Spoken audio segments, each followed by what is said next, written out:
May 1945. Belgium. The war in Europe had ended just weeks earlier, and across the devastated continent soldiers were beginning the long journey home.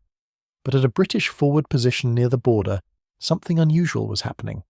6 massive tanks were being unloaded from transport trailers, their crews gathered around them with a mixture of curiosity and disappointment. These were the first Centurion tanks to reach continental Europe, fresh from British factories, loaded with ammunition, ready for battle. They had arrived exactly 1 month too late to fire a shot in anger against Nazi Germany. The crews of the 5th Royal Inniskilling Dragoon Guards stood beside their new mounts, knowing they represented something extraordinary, but wondering if they would ever prove it. Nobody could have imagined that these tanks, built for a war that had already ended, would go on to fight in more conflicts than perhaps any other tank in history, and would still be in service nearly half a century later.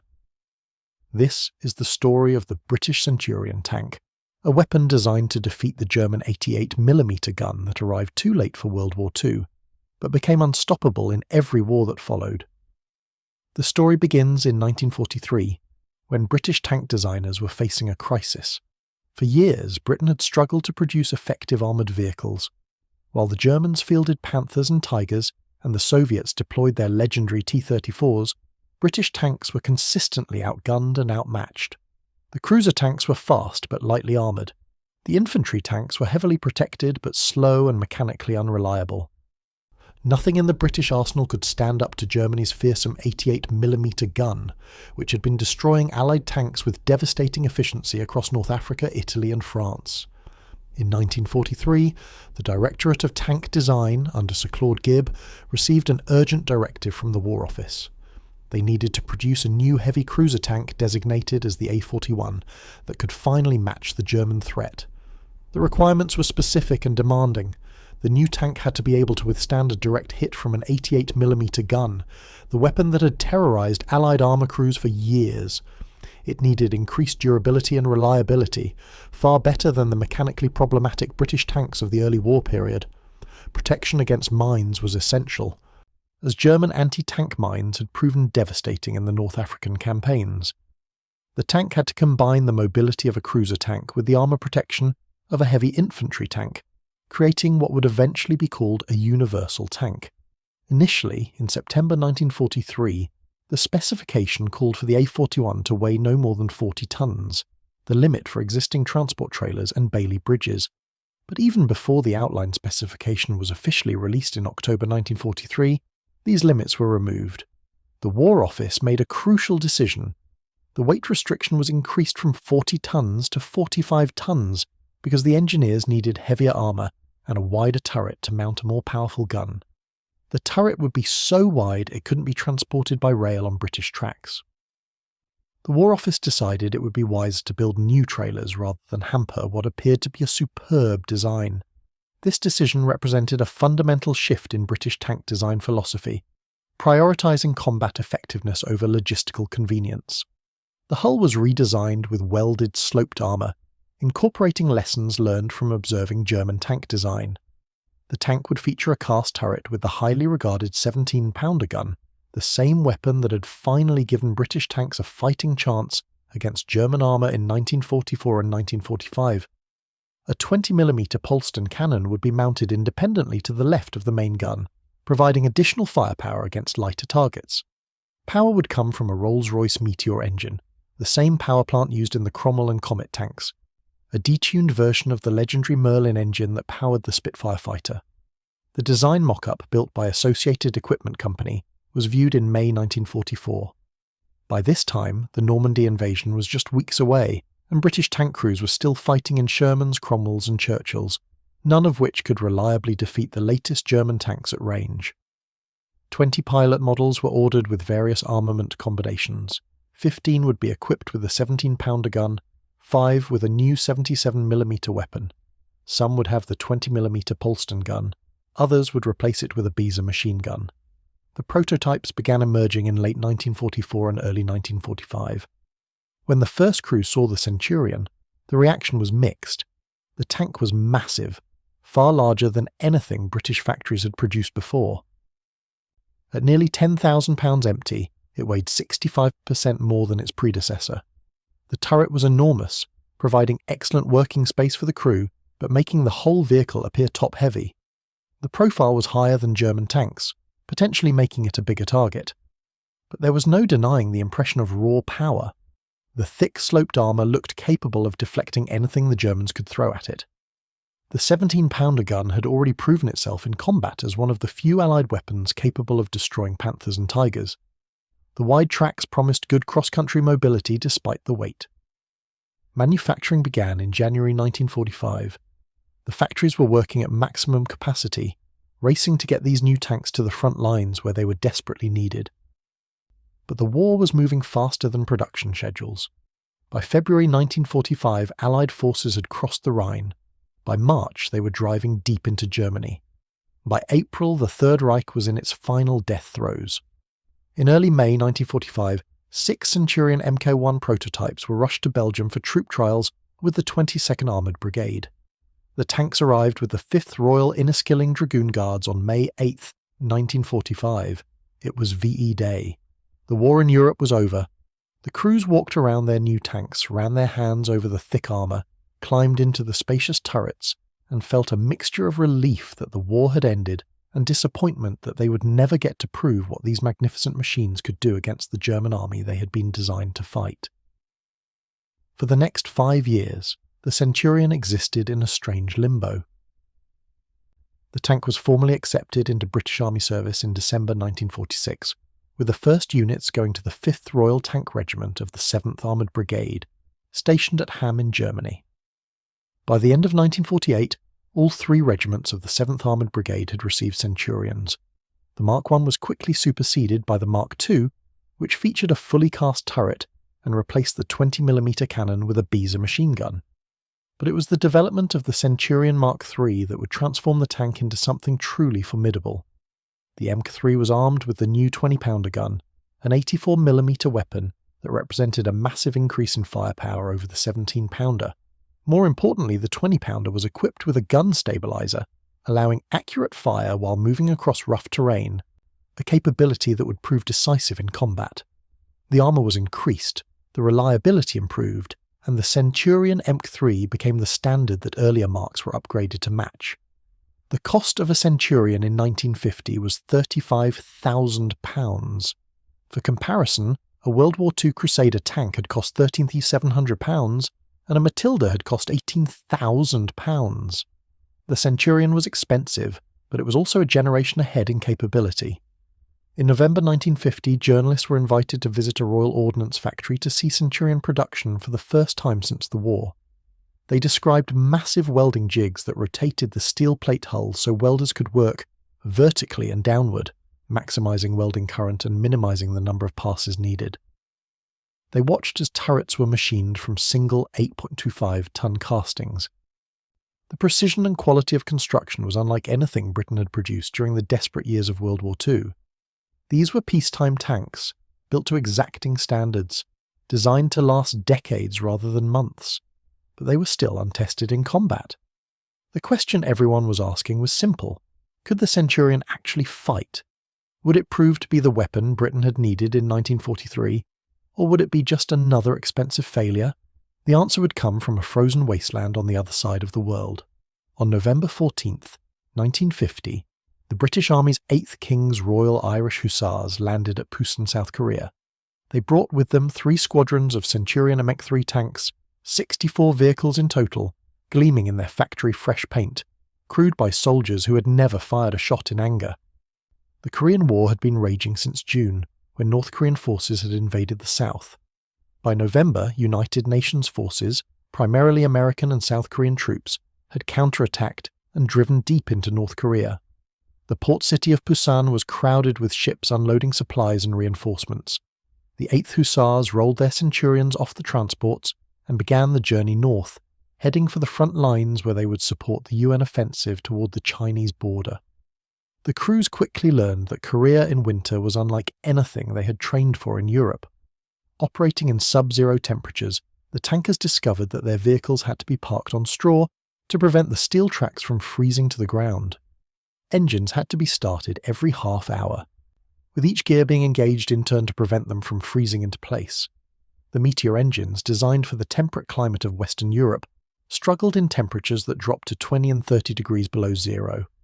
Fuel thickened, oil became viscous, and even the ammunition had to be carefully managed to prevent freezing. By December, the 8th Hussars were operating near Pyongyang, the North Korean capital, when disaster struck. China had entered the war with overwhelming force. Hundreds of thousands of Chinese troops poured across the Yalu River, catching UN forces by surprise and forcing a desperate retreat southward. This became known as the Great Bug Out, one of the longest retreats in American military history. The Centurions found themselves in the rear guard, covering the withdrawal of UN forces. It was baptism by fire in the worst possible conditions: frozen ground, mountains, narrow roads, and an enemy that seemed to be everywhere at once. The first confirmed kill by a Centurion occurred near Seoul, and it was deeply ironic. The target was a Cromwell tank, a British vehicle that had been captured by Chinese forces during earlier fighting and handed over to the North Korean army. The Centurion crew engaged at a range of approximately 3,000 yards, demonstrating the total superiority of the new British tank over its predecessor. The 20-pounder gun proved to be supremely accurate even at extreme range, but tank-on-tank combat was rare in Korea. The North Korean T-34-85s had largely been destroyed in the earlier fighting, and Chinese forces relied primarily on infantry and artillery. The Centurions found their primary role was supporting infantry, destroying bunkers, and providing mobile firepower in terrain that was completely unsuited to heavy armour. The mountainous Korean peninsula should have been a nightmare for 50-ton tanks, but the Centurions proved remarkably adaptable. The excellent mobility and cross-country performance impressed even skeptical American observers. US General John O'Daniel stated that anywhere a tank can go is tank country, even the tops of mountains. The Centurion could traverse terrain that lighter tanks struggled with. The wide tracks distributed weight effectively, and even in the stickiest mud the tracks never sank more than 12 inches into the ground. The powerful Meteor engine provided enough torque to climb steep slopes and negotiate the waterlogged rice paddies that covered much of the valleys. But it was in static defensive positions that the Centurion truly excelled in Korea. The 20-pounder gun could fire both high-explosive shells and armour-piercing projectiles with devastating accuracy. The gun stabilizer allowed precise fire even when the tank was moving, and the minimum elevation of -10 degrees meant the gun could be depressed far enough to engage targets in the valleys below hilltop positions. As the war settled into static lines reminiscent of World War I, Centurions were dug into prepared positions on hilltops and ridgelines, providing both offensive and defensive direct fire support. The defining moment for the Centurion in Korea came in April 1951, at the Battle of the Imjin River. On April 22, 1951, Chinese and North Korean forces launched their spring offensive, the full weight of the assault falling upon two British Commonwealth brigades positioned along the Imjin River. Against the most fearful odds, British infantry held hilltop positions while being attacked by repeated human wave assaults. The 29th Infantry Brigade, including the Gloucestershire Regiment, the Royal Northumberland Fusiliers, and the Royal Ulster Rifles, found themselves fighting for survival against overwhelming numbers. The Centurions of C Squadron, 8th Hussars, played a critical role in supporting the infantry and covering their eventual withdrawal. The tanks fought a series of desperate actions over 3 days and nights. Chinese forces swarmed the British positions in thousands, accepting horrific casualties to overrun defensive lines. The Centurions fired continuously, the 20-pounder guns hurling high explosive shells into the massed Chinese infantry. On one night alone, 504 high explosive rounds were fired by a single squadron of Centurions, the guns glowing red-hot from sustained firing, the loaders working until their arms trembled with exhaustion. The tanks advanced into valleys filled with Chinese troops, crushing enemy soldiers under their tracks as they fought to reach isolated British units. Few of the infantry clinging to the rear decks of the tanks survived what veterans later called death rides, through valleys packed with enemy forces. Major Huth, commanding one of the Centurion squadrons, organised a fighting withdrawal that allowed British infantry to escape encirclement. 2 tanks conducted a delaying action until there was acceptable distance between the retreating infantry and pursuing Chinese forces, then pulled back rapidly to establish new defensive positions. The Battle of the Imjin River was a tactical defeat, British forces were forced to withdraw, and the Gloucestershire Regiment was virtually destroyed, but the sacrifice had bought time for UN forces to establish new defensive lines. The Centurions had won lasting fame, fighting with the loss of 5 tanks, most of which were later recovered and repaired. The Chinese advance had been blunted and the front lines stabilised. In 1952, Centurions of the 5th Royal Inniskilling Dragoon Guards were involved in the Second Battle of the Hook, where they played a significant role in repelling Chinese attacks on this critical terrain feature. In May 1953, at the Hook, a Centurion Mk3 commanded by Sergeant Wallace participated in a fiercely contested action defending against Chinese forces. Wallace was awarded the Military Medal for his bravery during this engagement. The Korean War demonstrated that the Centurion was far more than a theoretical success. The tank that had missed World War II had proven itself under the worst possible conditions. Extreme cold, mountainous terrain, mechanical stress, sustained combat, none of it had broken the Centurion. The combination of firepower, armour and reliability had exceeded all expectations. British Army reports praised the Centurion's all-around performance, particularly its apparent ability to go anywhere. The thick armour had shrugged off Chinese anti-tank weapons. The 20-pounder gun had destroyed bunkers at ranges where other weapons were ineffective. The Rolls-Royce Meteor engine, despite the cold, had proven reliable and maintainable. Most importantly, the Centurion had brought its crews home alive. But Korea was just the beginning. As British forces packed up their Centurions and headed home in 1953, other nations were watching with great interest. One country in particular was preparing to make the Centurion the backbone of its armoured forces, and in doing so would demonstrate the full potential of British tank design. Israel in the late 1950s was a small nation surrounded by hostile neighbours, desperately seeking to build military forces that could guarantee its survival. After the 1948 War of Independence and the 1956 Suez Crisis, Israeli military planners understood that armour would be decisive in future conflicts. The question was what tanks to acquire. Israel operated a motley collection of World War II-era Shermans and French AMX-13 light tanks, neither suitable for facing the Soviet tanks that Egypt and Syria were receiving in large numbers. After lengthy negotiations, Britain agreed to sell Centurions to Israel. The first deliveries arrived in 1959. Israel would eventually acquire nearly 400 Centurions through various sources, purchasing them new from Britain, buying surplus vehicles from other nations, and capturing them from Arab forces during subsequent wars. The Israelis renamed the Centurion the Shot, meaning whip or scourge in Hebrew. They immediately began upgrading the vehicles, replacing the 20-pounder gun with the British 105mm L7, one of the most powerful tank guns in the world. The L7 could fire armour-piercing fins, stabilised discarding sabot rounds, capable of penetrating any Soviet tank in service. The Israelis also modified the fire control systems, improved the ammunition stowage, and enhanced the turret's traverse mechanism. Israeli doctrine, developed primarily by Brigadier General Israel Tal, favoured heavy tanks with superior firepower and crew protection. Given Israel's small population, every tanker was precious, and losing crews was unacceptable.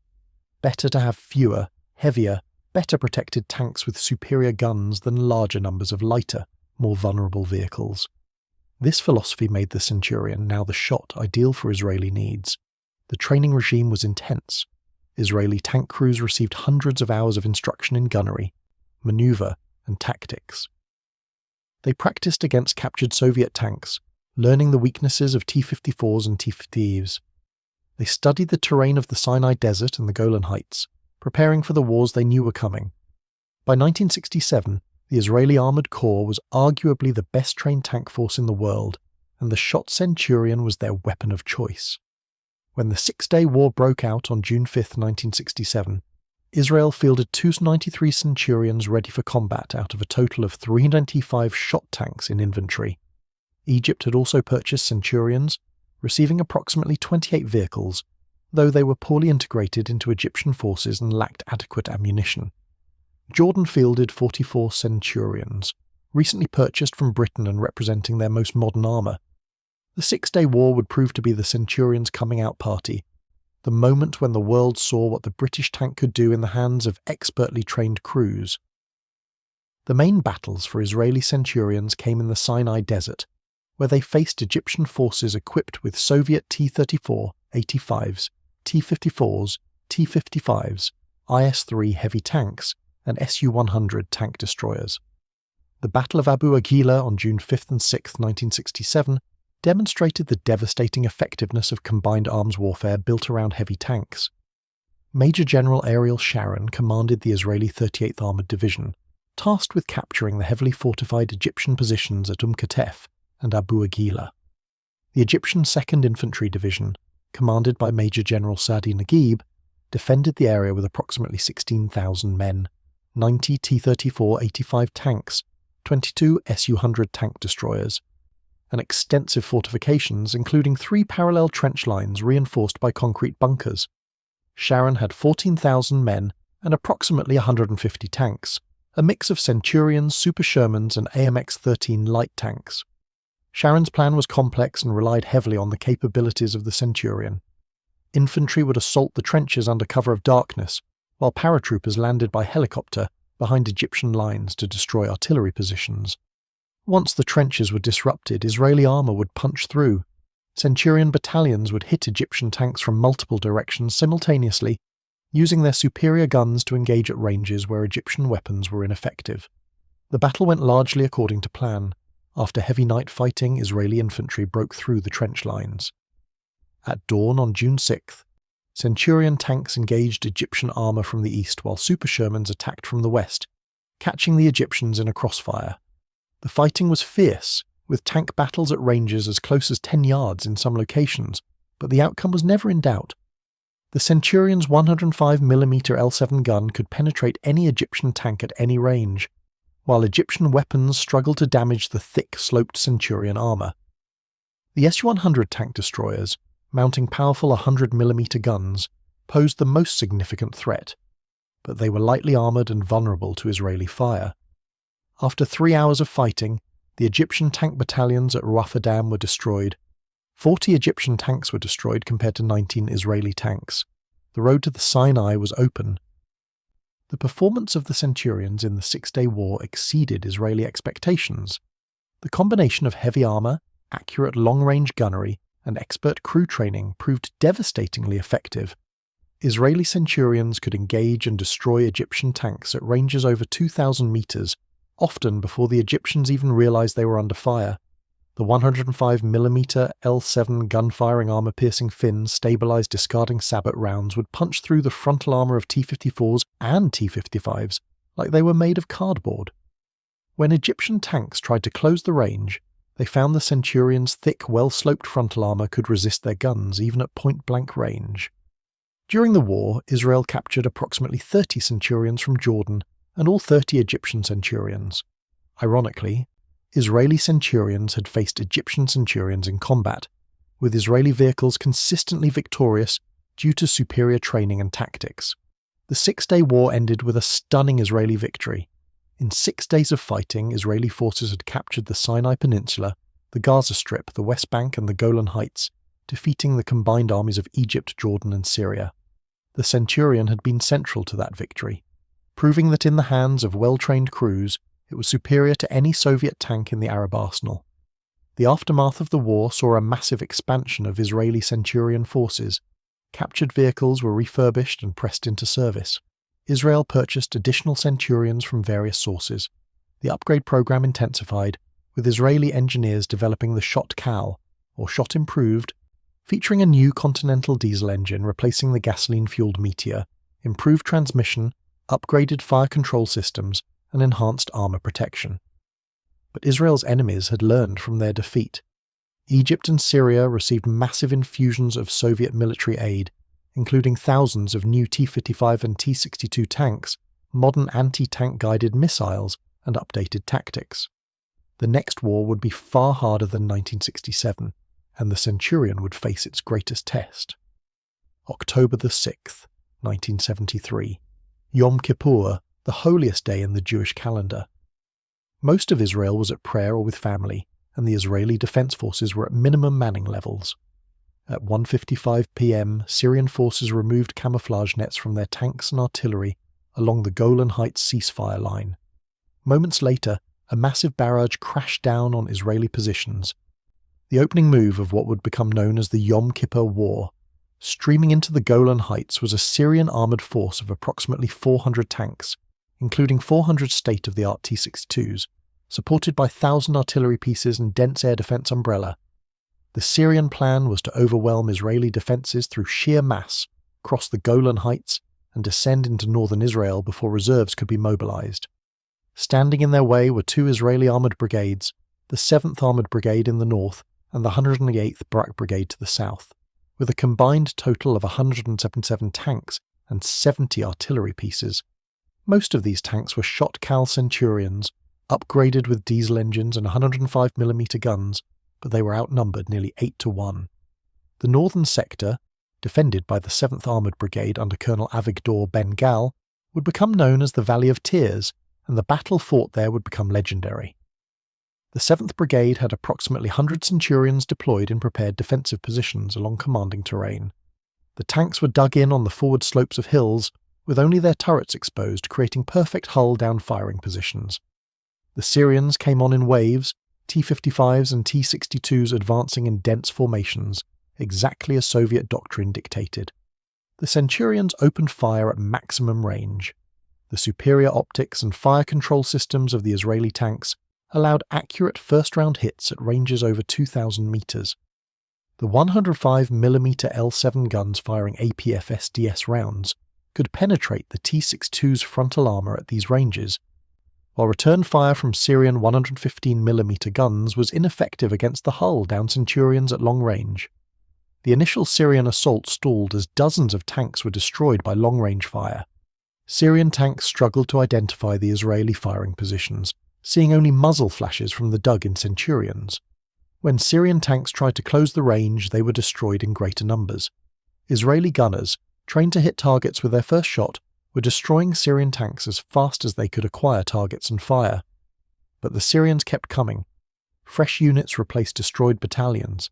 Syrian doctrine accepted horrific casualties to achieve breakthroughs, and the sheer weight of numbers began to tell.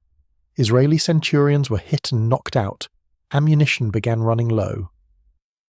Crews fought until their tanks were destroyed, then commandeered replacement vehicles and returned to battle. The fighting continued through the night of October 6th into October 7th. In darkness, Syrian tanks with superior night vision equipment gained some advantage, closing to ranges where their guns could damage the Centurions. Israeli tankers fought at point-blank range, sometimes ramming Syrian tanks in the darkness. One Israeli officer, Lieutenant Zvi Zvika Greengold, became a legend during these desperate hours. Racing back to the front after being on leave for Yom Kippur, Greengold took command of a shot-cal Centurion and fought continuously for over 30 hours. He had 5 or 6 tanks shot out from under him, each time surviving and commandeering a new vehicle. He was credited with destroying 40 Syrian tanks personally, his radio reports keeping commanders informed of the situation, even as the 7th Brigade's casualties mounted.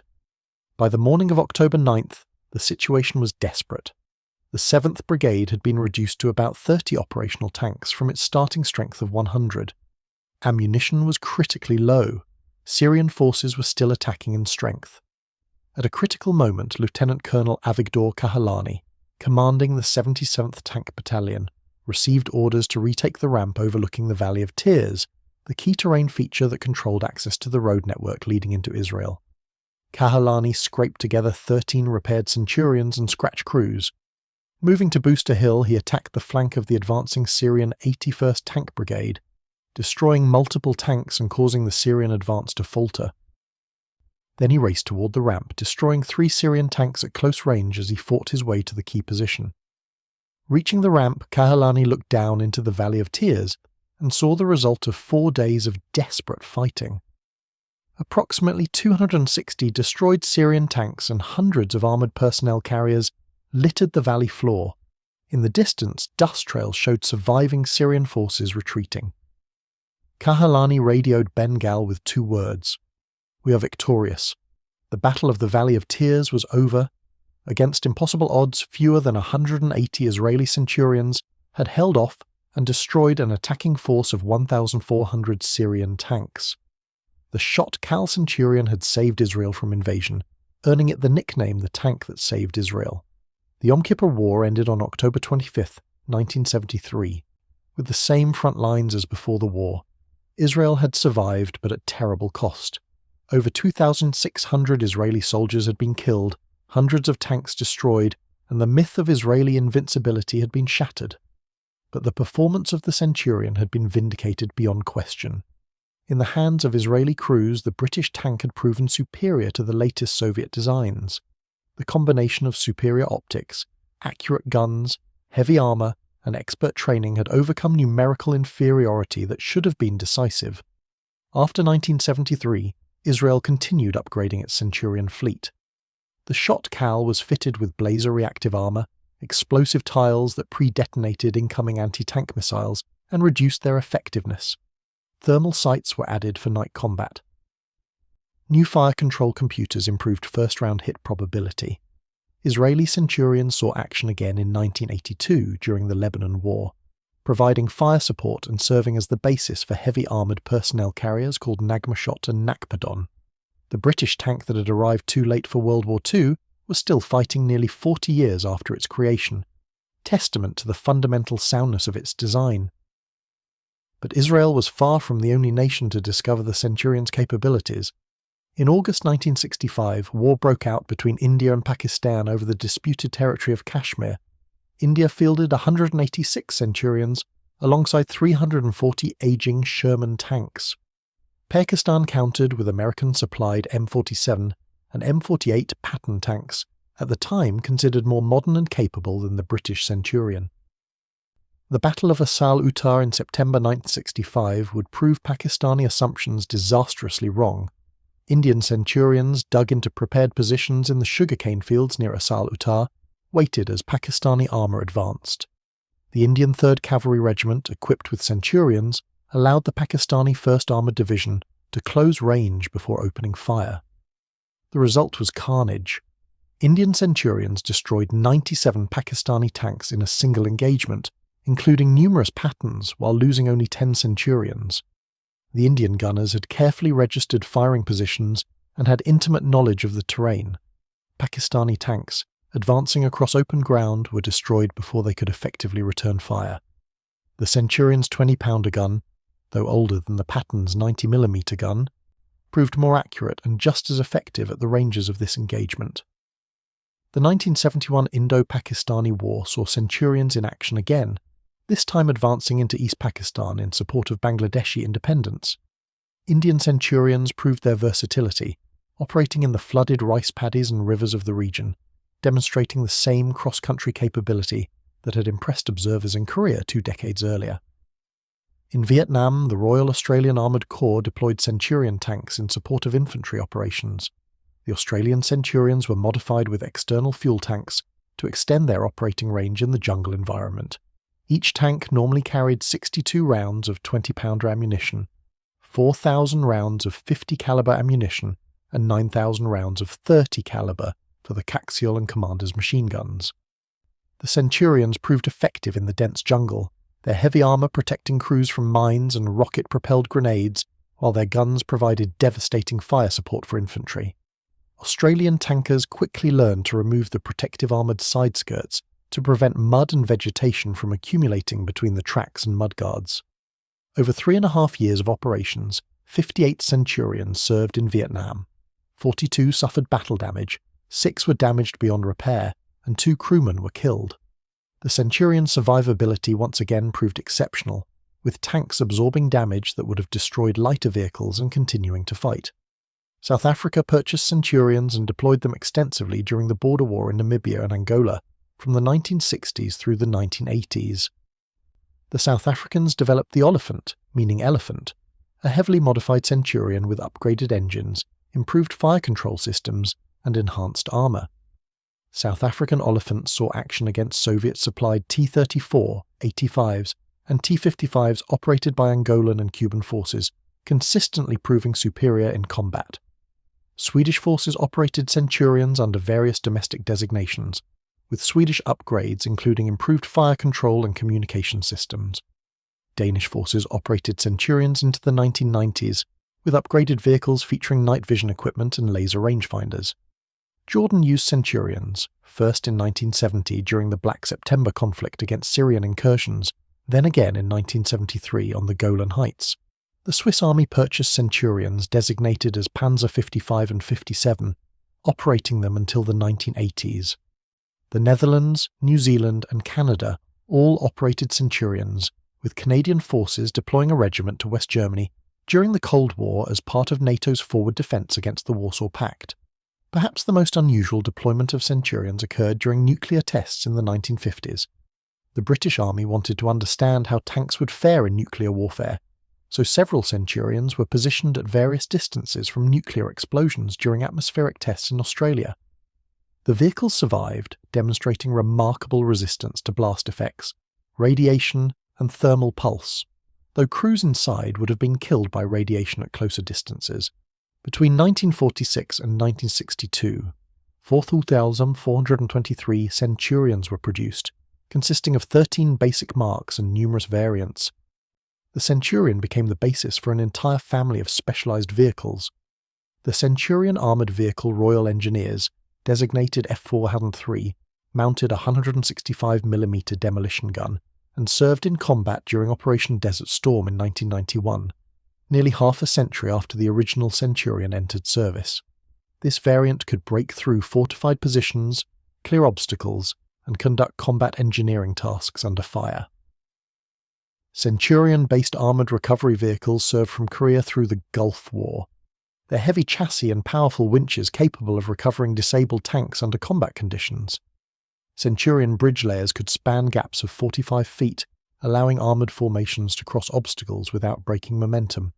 The Canadian Army converted Centurions into armoured personnel carriers, removing the turret and installing troop compartments. Israel developed multiple variants, including the Puma combat engineering vehicle and various heavy APCs that saw service well into the 21st century.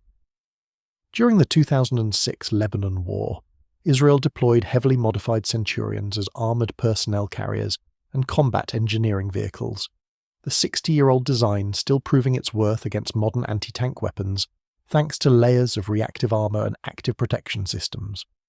The longevity of the Centurion resulted from several factors. The basic design was fundamentally sound, with heavy armour, reliable mechanical systems, and a large turret ring that allowed upgrading to more powerful guns. The spacious hull and turret provided room for modernised fire control systems, improved communications equipment, and additional ammunition storage.